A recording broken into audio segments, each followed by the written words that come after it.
This podcast is a proud member of the Unidentified Network.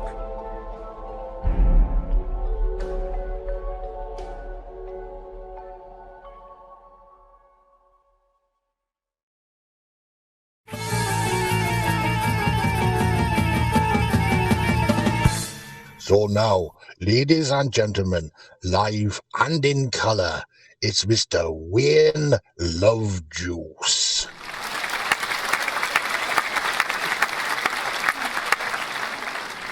The other day our producer Louis had a chat with an interesting chappie who said that the YouTube algorithms really aren't that happy. If a channel only broadcasts once a week, so we decided we could texture whenever we've got a piece of news in our new book on the track extra.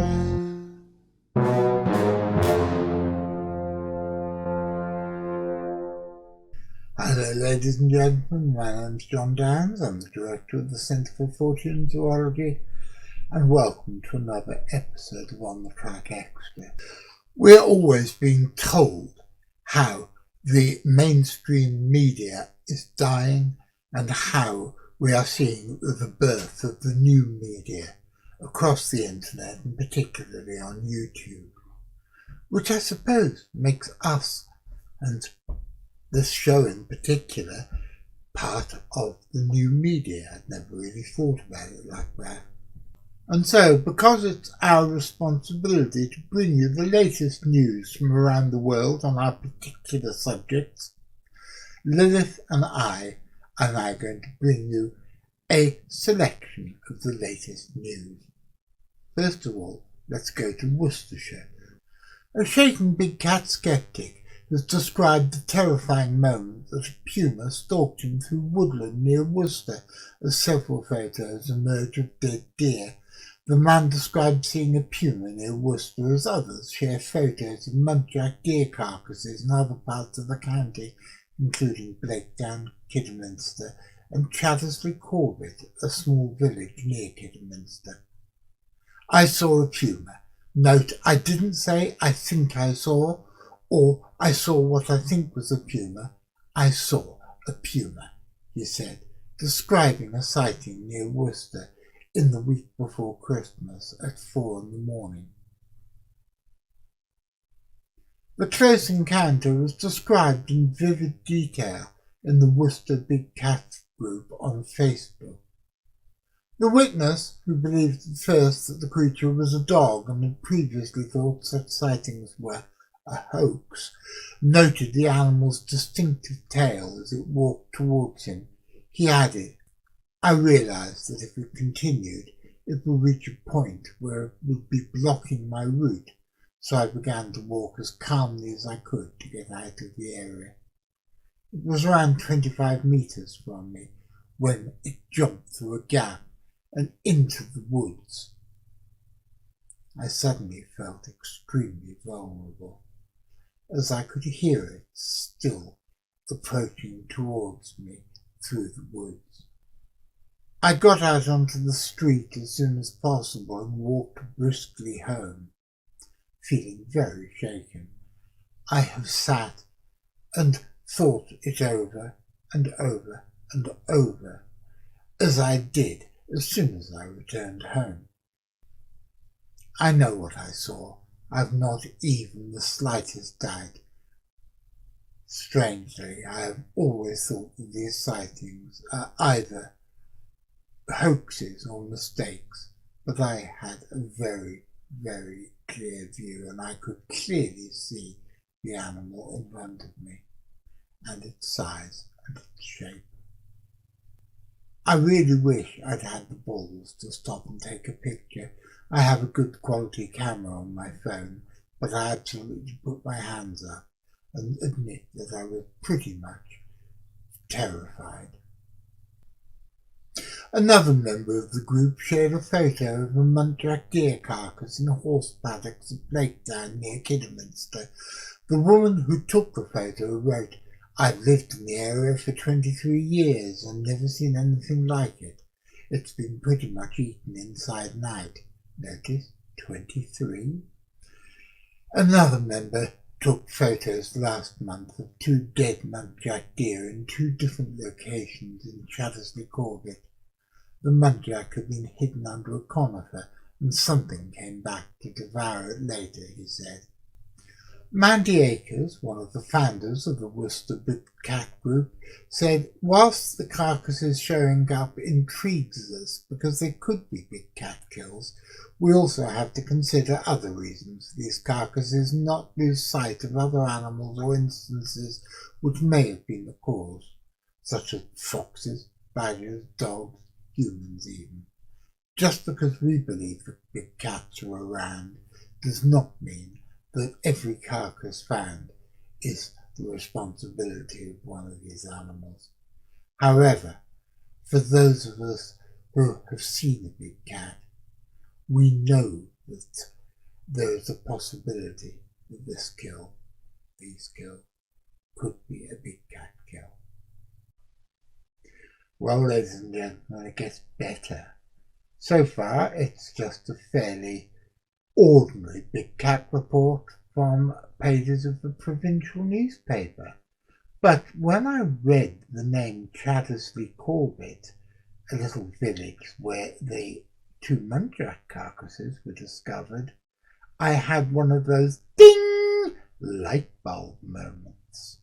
I'd never heard of the village of Chattersley Corbett, but I suddenly remembered that Mrs. Chattersley Corbett, Mrs. Veronica Chattersley Corbett, is a character in one of my favourite books, Love in a Cold Climate by the late great Nancy Mitford. And that made me look at another story which happened in the last 6-8 weeks from Chattersley Corbett, which has suddenly found itself full of rabbits.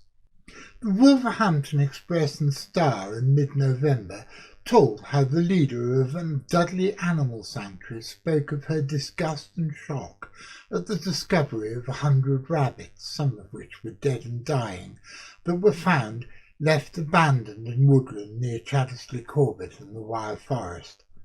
The rabbits were discovered on the morning of Tuesday, November the 12th, by passers-by walking on the woodland, with 56 being captured that day by local residents and members of animal sanctuaries. Sadly, 23 of the rabbits, notice 23, died in the night, and at least 5 more have died since. And a group was still out there. But the surviving rabbits, 16 males and 40 females, were secured in a shed and taken in by Lucky Bunny and Friends Rescue Centre from Gornal Wood. The founder, Heather Kelly, told the Wolverhampton Express and Star how she had been called and told about what had happened, and said she had been left shocked by what she heard. She said, "I was just shocked and overwhelmed and just couldn't begin to imagine what these rabbits had been through." Most of them are battered and bruised, with a lot of them wounded or missing ears, and a lot more of them have been left blinded. Some of the females, we suspect, are pregnant, and all of these rabbits, at a minimum, will need neutering or spaying and vaccinating. The RSPCA said that an investigation had been launched as well as an appeal for information, and RSPCA Inspector Boris Lasserre described what he had seen as well as thanking the community groups for their help and assistance. He said, "Any animal being deliberately left behind to fend for itself is a serious case of neglect, and it is increasingly shocking that so many rabbits are abandoned at the same time. The RSPCA is actively investigating this." Thankfully, a large number of live rabbits were rescued by the members of the public who came across them and put them in a place of safety overnight. It is heartening to hear that so many people have been able to help, as charities rely on working in partnership with each other to create a better world for every kind. These rabbits have clearly been living in a poor environment and had numerous wounds suggesting there was infighting amongst the group. This increases the concerns as to where they have come from and the conditions that they have been kept in. A few days later, the RSPCA announced that after conducting post-mortem examinations on the bunnies that they had found, the RSPCA found them to have a highly contagious disease known as rabbit viral hemorrhagic disease, or RVHD. RVHD does not affect humans, but it's highly transmittable amongst rabbits and is usually fatal. In an update posted in January, it appears that no more of the animals have died, and that at least one female had given birth. The RSPCA and Lucky Bunny announced that animal sanctuaries from across the south of England have rallied to help and taken in some of the rescued animals. But who dumped the animals in the first place, where they had been kept, and why they were dumped in the middle of November remains a mystery. We will, of course, keep you posted. Well, am I claiming that the 100 rabbits dumped in the wood at Chattersley Corbett has got something to do with the dead muntjac found under a bush in Chattersley Corbett? And has any of this got anything to do with the account from the man who claims to have been stalked by a puma? And why have we had 2 incidences of the numbers of Eris 23? Has any of this got anything to do with each other? And what's it got to do with Nancy Mitford? And remember that Nancy Mitford's sister Unity went to live in Germany just before the Second World War because, by all accounts, she was in love with the Chancellor of Germany, whose name I can't use here, initials AH, because apparently the very mention of his name would cause me to get demonetized and probably to have the account banned. And I wrote a song about her.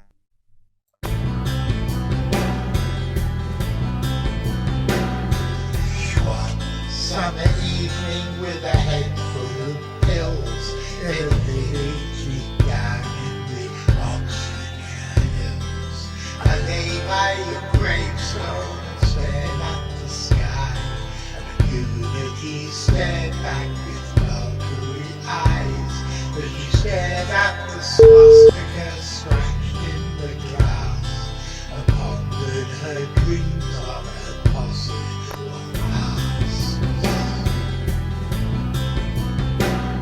With a heart full of Hitler and a hole in her head, as her sisters sat fondly surrounding the net. She stared at the martyr, she stared at the thief, and lost in her own inexorable grief. And her sisters sat softly with tears in their smiles, but the bright light to Swinbrook is far more than miles.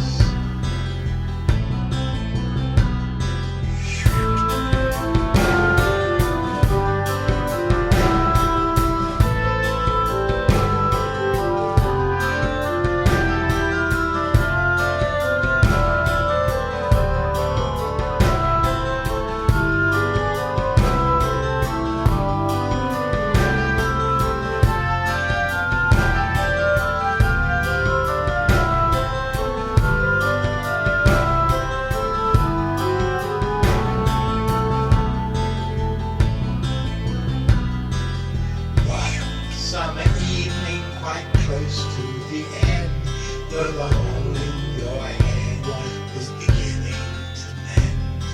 The pain in your heart was too heavy to bear, so you just kind of gave up like you didn't care. While talents like yours are too precious to waste, if they're caught in a cage they just have to escape.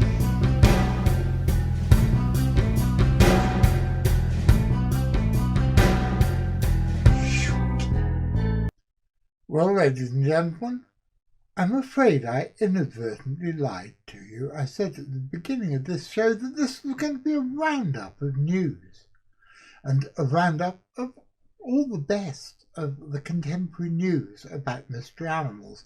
In fact, it turned out to be a roundup of stuff happening in one particular village in the Cotswolds that nobody's ever heard of. That's just the way things go. I said at the beginning that there were advantages to being part of the new media. One of the advantages is that I am free to follow as many rabbit holes as I want to, and to go down the twists and turns of them, which seem to beset every piece of fortune research that I have ever done. The disadvantage, of course, is that if I was working for the real media, what do they call the mainstream media? God, I sound like Donald Trump there.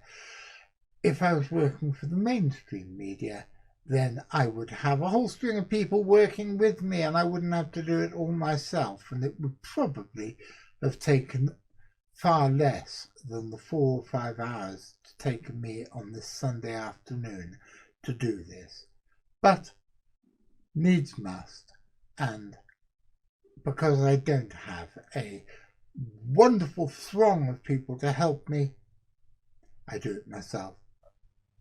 Well, I filmed that yesterday, and I went to bed quite pleased with what I'd done.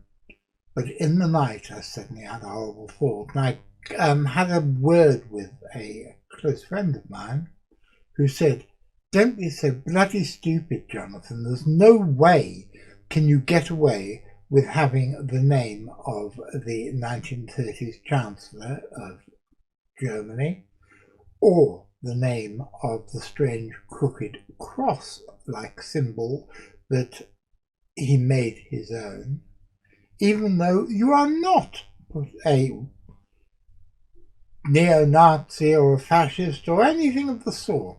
It's a interesting story from history, which has always fascinated me. But I decided to err on the side of caution. So you will notice, or you will have noticed by now, that I have beeped all the bits that could possibly have got me demonetized, because I really don't want to be demonetized. I only make 3 or 4 quid on each episode, but that's 3 or 4 quid I wouldn't have made otherwise. And I don't want to screw up my relationship with YouTube. So, if you want to hear the song Unexpurgated, why don't you go out onto Bandcamp and buy the album. It's called Out of My Head, and it's a compilation of my songs from the late 70s up until the mid-90s. And I hope you enjoy it. I enjoyed it, and I had great fun putting it together. Now back to the stuff I've already recorded. Bye-bye. I want to say a big thank you to everybody who does help me do the show, particularly Isabel and Gwyn, and my producer Louis, who is still gallivanting around the southern states dressed as Mark Twain and pretending to be the man from Del Monte, and I don't think anyone under the age of 45 will know what the hell I'm talking about, but I don't care. I'll be back on Saturday. What am I talking about on Saturday? I don't know. I'll tell you about it when I get there. And I'll be back next Wednesday. So if you're going to be there on Saturday, I'm certainly going to be there. I do all the stuff, all the gubbins that I do every Saturday afternoon, the notifications and the live chat and all the other stuff. And if you're there watching, I am most certainly going to be seeing you.